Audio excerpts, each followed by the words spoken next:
These are the fajita tacos they're serving today here. Man, these look fantastic. I'm gonna enjoy a bite on this one. And I'm hungry. Can't forget to squeeze a lime. This is yumbly in the tumbly. Hey friends, welcome to book tour day number 2. And today we're at CUANTOS Tacos in Austin, Texas. So when we were announcing our book tour, Beto from CUANTOS Tacos reached out to me and wanted to do something special. So I mentioned to him the only day we could do it was the next day right after Still Austin. Beto said rock and roll, so here we are on day number 2. So he wanted to do something special for the event, and so we grilled up some fajitas. So in this video, you're gonna see me and him doing a little flippity flip, and we're gonna be talking shop about cooking in general. We'll also be checking in with some fans, and they'll share how they found ArnieTex to begin with. Aside from that, it's just another day with great times and great food with great people, and I'm excited to share that with you all. So vámonos to CUANTOS Tacos. Así, puro 956, boom. We're out here with CUANTOS Tacos for our second event of our book tour. Thank you, Beto, for hosting it and having us here. Really appreciate you very, very much, man. I met Beto's at the Siete event. That was the last time I cooked side by side with Beto. So today we're in front of one of his grills here, and we're doing a little flippity flip on some fajitas. Tell us a little bit about Mexico City style tacos and what inspired you to do that here. The mecca of street tacos is like in Mexico City, area kind of where it originated for me, in my opinion. And then I was living here in Austin my whole life, and then graduated culinary school and decided to do tacos after a while. But I was like having a hard time trying to find like a good taco that you feel like you're eating at the street stall in Mexico, you know, like on a sidewalk. The kind of stuff you grew up with, right? Because our families cooked tacos like that. Or took us to places that had them. So yeah, man, I was like, what is the closest that I can get to, or like, you know, I'm gonna start traveling, going back and forth, and I finally got to go to Mexico City. I'd never been before, and then as soon as I went, I was like, all right, this is it. I'm gonna focus on this. So right on. After I got back, I did a bunch of like testing and a bunch of like recipes and stuff, and then, a year after that, when we opened up CUANTOS in 2019, and then it's been going pretty strong with it. But yeah, man, Mexico City style tacos is commonly known as meat that's cooked in the choricera, which you'll see here in a little bit. I actually brought that with me from Mexico City. Wow. So it's a caso where the center of it is like it's an elevated dome, kind of like a sombrero. Oh yes, I've seen that. Yeah, and all the meats are cooked around in their own fat, in their own juices. So. And then you dip the tortillas, right, and you heat them up on top. Oh, man, that's they call it the blessing. The blessing. The tortilla with the manteca and throw it on the plancha. Yeah. And then, La bendición. Yeah. Qué padre. How many pounds of fajitas are we cooking today, and what's the strategy? Yeah, so we got skirt steak, about 30 pounds of it, and then once they're done, we'll let them like rest a little bit, and then we'll dice them. Cilantro, onion. Cilantro, and then my guy's making a special little tomatillo salsa for this taco. And then we normally don't use them, but you can never go wrong with them. But we bought HEB flour tortillas. Oh yeah, so you can't go wrong. Throw them in those. They're awesome. Now I've had your salsas; they're super delicious. Are we making a little spicier today for ArnieTex, or just something everybody can enjoy? Yeah, no, we're gonna kick it up a little bit from the regular, Awesome, from the regular, awesome, but super.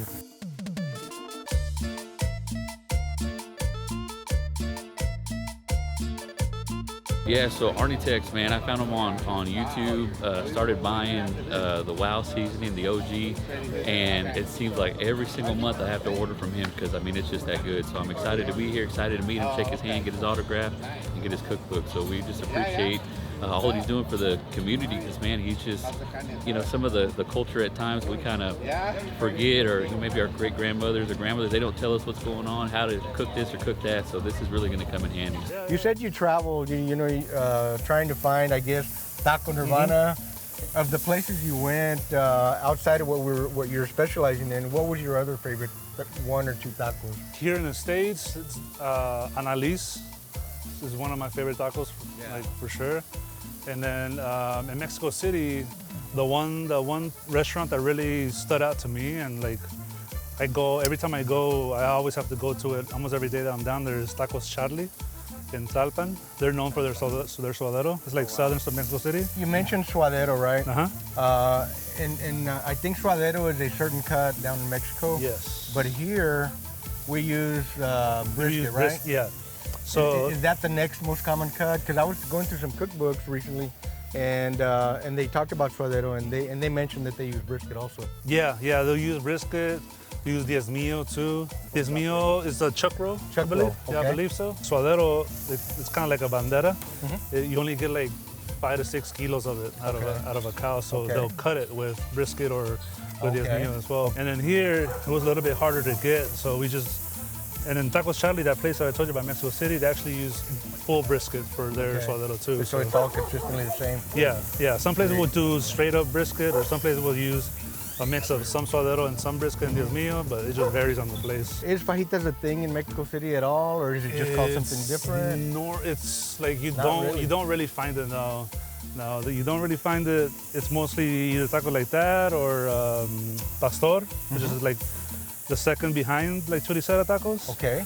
You know, you'll hear like this mix and match between like pastor being the Mexico City style taco, but I don't know. I feel like a lot of locals that I've talked to down there, it's like the choriceras what really started it off. Okay. Just because it was very convenient for people to like grab and go, and like you know, for all walks of life. Do they cook a lot with fire in Mexico City, or is it mostly like the choricera style? Yeah, the trompo and plancha. Yeah, the trompo, plancha, choricera, and then oddly enough, man, like whenever I've seen carbon cooking down there, it's usually for hamburguesas. Oh wow, interesting. Yeah, Super interesting. Your family was from Tamaulipas. Is that where you got the whole beef thing more than anything, and or where you see what they call over there arracheras? Like more than anything. It's the same cut, but here we call them fajitas, and over there they call them arracheras. Yeah, right? yeah.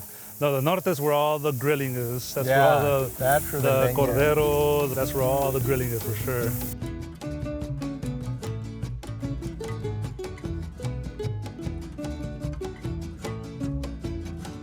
I'm out here supporting ArnieTex. I've been following him for a minute on Instagram and love his recipes. Love that you can recreate them in your own kitchen, so excited to try out some of these at home. I found out about ArnieTex when I moved down here a couple years ago, and I love watching his videos, love making his salsas. My mom is a huge fan of his salsa. I gotta make a big batch for her every time I go home. I'm super excited for the book. Aside from carne asadas with family growing up, what was your first, like, at a place or anywhere else that you were like, had a carne asada and you were like, dang, this is a memorable experience? Because I grew up in West Texas in Pecos. Okay. And my dad was a foreman on a big farming ranching operation over there. It was always, my dad's place was always the party house. Right? Okay, got it. Everybody would come from all the ranchos outside and around, and from Balmaray and from Pecos and Berhalen, from all those areas. So we would come, it'd be a big old 2-3 day party, man, nonstop. Mexico style, you know, that's the way they do it in Mexico. I remember that. Then sometimes they would kill whole hogs and they would make chicharrones and carnitas and all that. Yeah. Sometimes it was cabrito. So that was my first experience with cabrito too, you know, and as a kid. And I just remember the machitos. That's like probably the biggest memory I have of the cabrito. For the pork, the biggest thing was the chicharrones and the big queso and the fat. Yeah. And then the cabrito, for whatever reason, the machitos always stood out because they'd wrap them and wrap them. And they'd cook them. And man, that was super good. Even as a kid, I liked them. And now I like them even more. Nice. And the one that kind of scarred me because you brought up the hog. I remember when we were in Mexico, in the Pueblito Tamaulipas, where my dad's from, in Oyama. For Christmas, they killed a marrano. But, you know, they killed it like rancho style.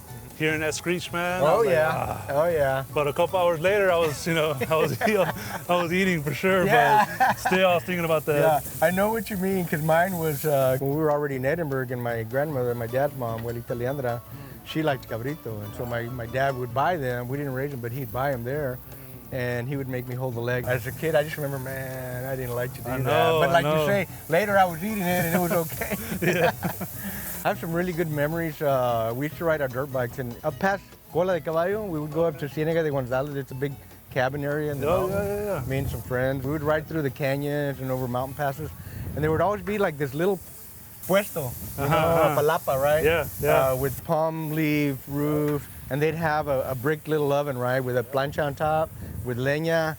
That was some of the best food I ever had. Very simple, but just incredibly delicious. Oh yeah. Sometimes when you go back, you know, the simplest stuff is actually the best. And the most delicious. No, like I feel like with food, like less is more, man. Like, yes, absolutely. It goes a long way. Yeah. And I think a lot of people agree with you on that, for sure. No. You know, we started our Wow Spice as our flagship product. It's a steak and fajita rub. But our simple salt, pepper, garlic actually outsells the steak rub. But people like simple. At the end of the day, people really enjoy that. Yeah. We're using the Wow for the meat today. That's badass. People are going to eat good today, man. Really good.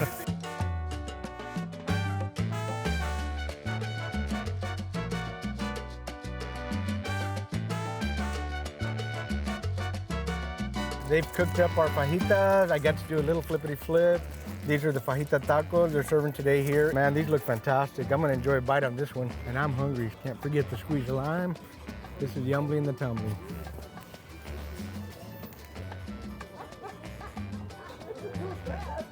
Good stuff. Boom! All right, guys, we're wrapping up here at CUANTOS Tacos here. Tomorrow we'll be at J Bar M Barbecues. Today was an awesome day. The weather was beautiful. The tacos were excellent. We'll see you guys in Houston mañana.